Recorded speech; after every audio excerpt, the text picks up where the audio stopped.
Negative user reviews and anemic player counts on Steam indicate that Call of Duty Black Ops 7, or BLOP 7 as we like to call it, could be flopping harder than 2023's Modern Warfare 3. Welcome to Inside Games Daily, the only gaming news show brave enough to dunk on the series everyone loves to hate. It's a game's media tradition. And yeah, when a game falls flat on its face, we're here to point and laugh a little bit. This one, okay, no offense if you're one of the maelstrom of 12 developers that contributes content to the monolith that is Call of Duty. I'm sure you're doing your best, but with the way games have been going, sometimes it's a little heartening when a game that is just kind of a pile of assets doesn't really capture people's hearts. That really is a pile of assets, isn't it? Publicly viewable Steam info shows that the response to BLOP 7, is a fraction of last year's BLOPS 6. Yes. Concurrent player counts for the new game peaked at just over 100,000 on Steam over the weekend. If you compare that to Black Ops 6, it doesn't look very good, does it, Bruce? No, that broke 300,000 concurrent players when it launched in October 2024. So they're down about 200%. Yeah. Black Ops 7 has about a third of the active players on Steam.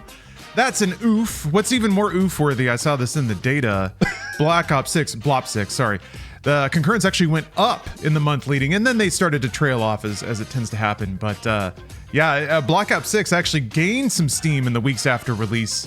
Not sure that this game's going to do that, but we haven't seen it yet. I don't know. Miracles can happen, I guess.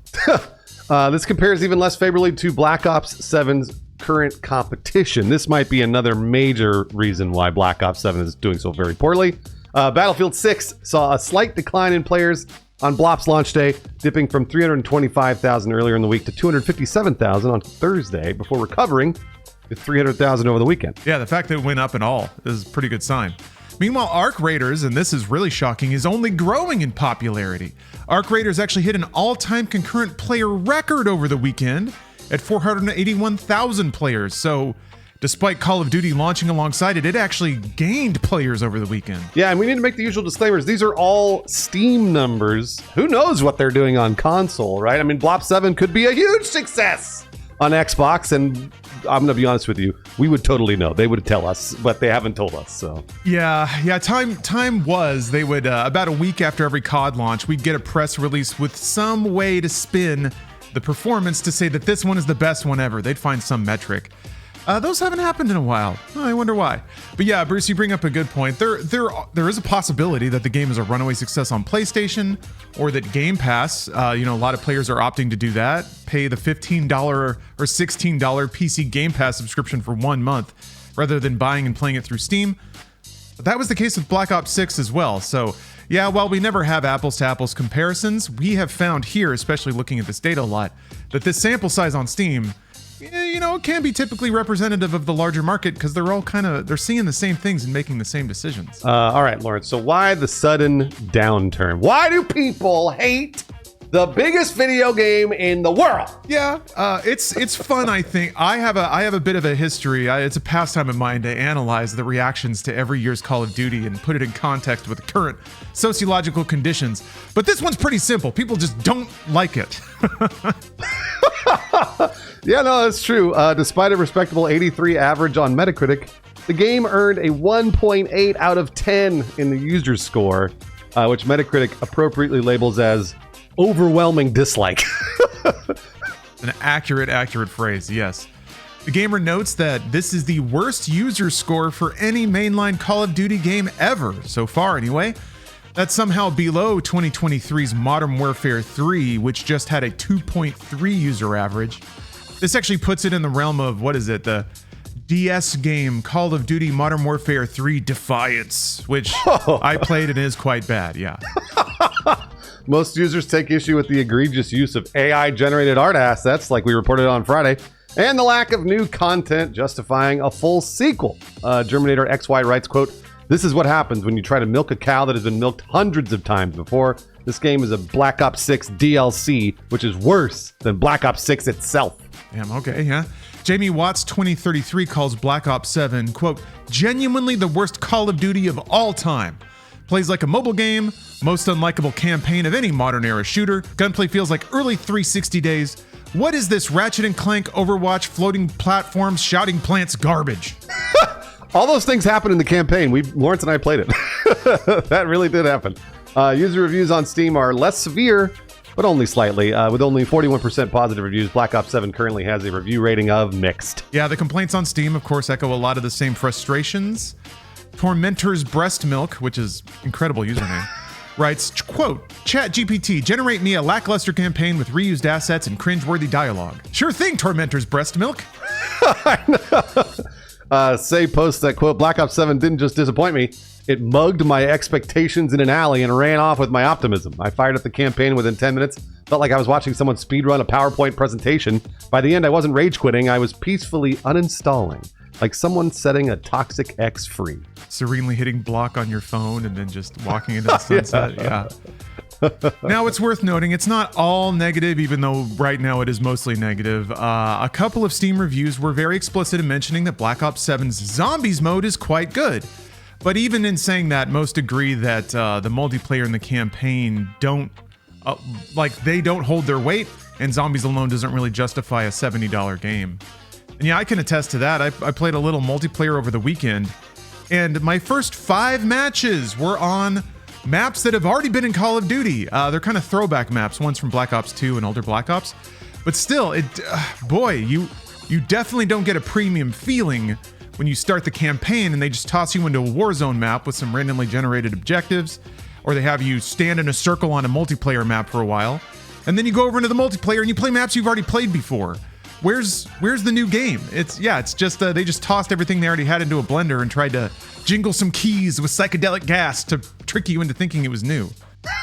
Admittedly, Lawrence and I played the campaign on Friday. We played the whole thing, and then we dropped into the in-game mode at the end of it. But I have not played multiplayer or zombies, so I don't necessarily know. And if it were me, I generally see that those multiplayer and zombies modes are the central part of any Call of Duty. Usually, people buy Call of Duty to play those modes.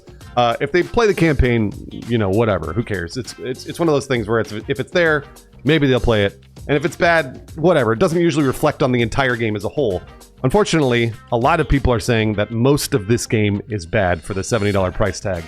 And I don't want to see that. I love Call of Duty. I play the campaign every year.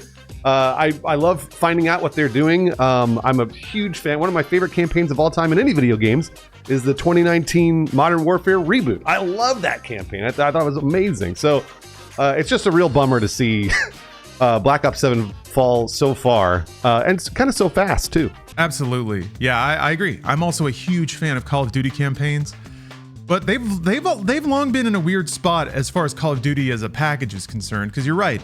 Most people play them once and forget about them, and yeah, they just stick with the multiplayer, which is far more sticky. And I can tell that Activision desperately wants to stop spending money on campaigns. I mean, they tried before with Black Ops 4. Yeah, it didn't have a campaign because they were like, nobody plays this. But then everybody hated it because everybody expected it to be there. It's a value expectation thing. So I can tell Activision's trying so hard to find the minimum amount they can spend on a campaign and still satisfy people's expectations that it's there. And yeah, they dipped below the waterline here, where it was painfully obvious that they had cut it too close. Same with Modern Warfare 3. So I think they're trying to make that method work, where we only have to make half a campaign, we only make 3 or 4 actual levels, and then the rest we pad out with Warzone objectives or stuff we contrive to dump you onto a multiplayer map for. So they're trying to cut costs, they're trying to accelerate development, which is tragic because to me the campaigns are the most fun when it's the other side of no one caring about the campaign. The developers can just go buck wild and make some really weird shit. Black Ops 6 was basically a collection of mini games that were threaded together with an incomprehensible narrative, but it was still fun. You got to do a heist. There were some open world sequences that weren't just, hit this button in Warzone. And that was really fun. It's fun to see the developers cut loose. Whereas this feels like it's just, Activision dumped a trash can in the middle of the developer's office that had all the assets they were allowed to use.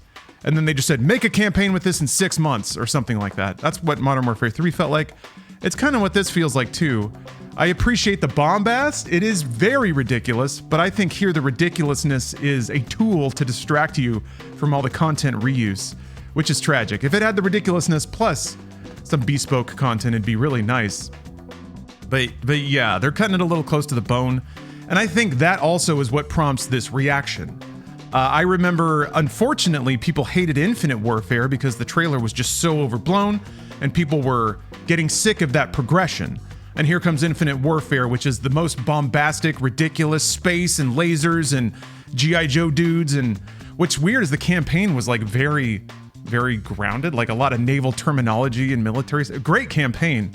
But yeah, I can understand people's reaction to it in the same way I can understand people's reaction to this. People are getting exhausted people are terrified of AI asset generation, making their games get built out with fluff. And here we have a game riddled with AI and it's nothing but fluff. So it is the visitation of the things people don't want games heading towards. So I get why everybody's reacting so negatively to this. And yeah, it's tragic because I would hope that the campaign is the one spot where developers get to do what they want, because it doesn't really have any calling apart from just be in the game and make people think it's worth $70. Yeah, I think we have officially crossed the line on AI here, because two of the biggest games in the world, Arc Raiders uses AI and talked about how it uses AI, and most people are willing to go, whatever, the game's great, I'm having a great time. Lots of people are arguing whether or not it's generative AI and all this other stuff. It's great. It's really funny because people are trying to twist themselves in knots to play this video game, Arc Raiders. Call of Duty is exactly the opposite. They see all this AI slop that they have to pay for, which is crazy, and so people are immediately hating on it, and rightfully so, by the way. I think that is something that if Activision and Microsoft are going to charge $70 for Call of Duty and then just not fill it with AI slop, but I see it kind of everywhere. The campaign feels a lot like AI wrote it. I don't know that that's true, but that's the way it feels. That's really bad. That's a very bad value proposition. If they had said, hey, we're using AI in Call of Duty this year and it's $40, I would have been like, oh, that's rad. I would have been totally in. I would have been like, yeah, no big deal. Everybody gets a discount. You know, it may not be the greatest thing in the world, but it's $30 off. No, they're charging full 70. They raise the price of Game Pass and it's filled with AI. So it's just all the bad things all at once. And that's a really good point. And it really points to, I think, people's frustration with tech. Yeah.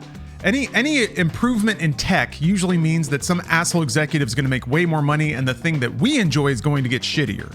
That's the exchange we've always expected. And it's funny to hear executives try to make the case to consumers about how AI will help them. Ostensibly, it will create more games of perceptibly higher quality. But that's certainly not what we're seeing now. Yeah, the best thing is in Arc Raiders, I guess, the fact that your characters can audibly call out all directions and items and stuff. That's neat. It's subtle. It doesn't disrupt the gameplay. It's not meant to seem like the cornerstone of the game's value. You know, it's an accent and it's integrated fairly well. But yeah, when you see a big, smeary, smudgy Studio Ghibli calling card in a game that takes place in 2035 about Cybermen huffing neuron gas or whatever, makes no sense. It's out of place. It's just like, yeah, it's 10 more calling cards so that we could have more shit popping at you while you're just trying to shoot zombies in peace. And also, Embark Studios we're paying the voice actors if they're using them for AI, which is another major thing.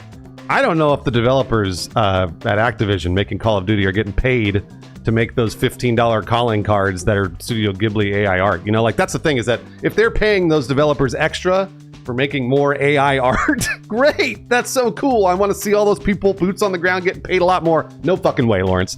All those executives are getting their bonuses, and they're all going back and buying 7 more yachts from Gabe Newell's yacht company. So it's that's what's making me more upset about this. And you talked about this earlier, Lawrence, but you're absolutely right. Seeing the bespoke content of a Call of Duty campaign, whether good or bad, was always fun.